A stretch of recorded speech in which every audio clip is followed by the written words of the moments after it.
So we've seen how a linear equation describes a line that can be plotted in terms of x and y coordinates. Let's take a closer look at the line described by our equation.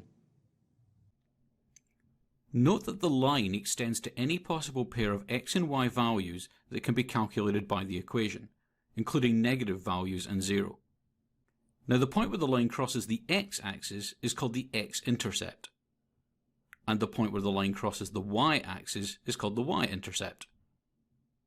At the x-intercept, the value of y is 0, and at the y-intercept, the value of x is 0.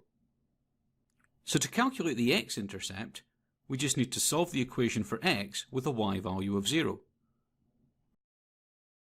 And to calculate the y-intercept, we solve the equation for y with an x value of 0.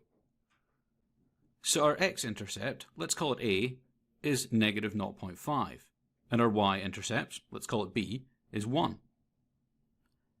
The slope of the line is calculated as the change in y divided by the change in x as we move along the line.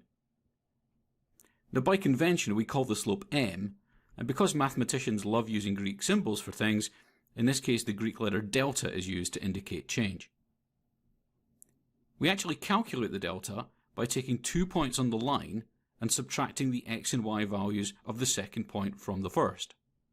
We can use any 2 points on the line to do this, including the x and y intercepts that we calculated previously.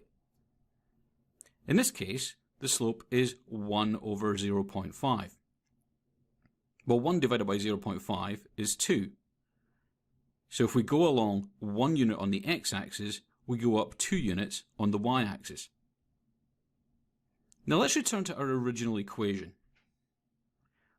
We usually like to arrange the terms in an equation so that the terms with variables come before constants. So we'll just swap these terms around to tidy that up. Now take a close look and note that the calculation for y is actually the slope multiplied by x plus the y-intercept. More generally, this is known as the slope-intercept form of the equation, and it includes all the information necessary to draw the line. We can use the y-intercept, or b, to find the point where x is 0, and we can use the slope to find a second point that is any number of units on the x-axis away from the first point.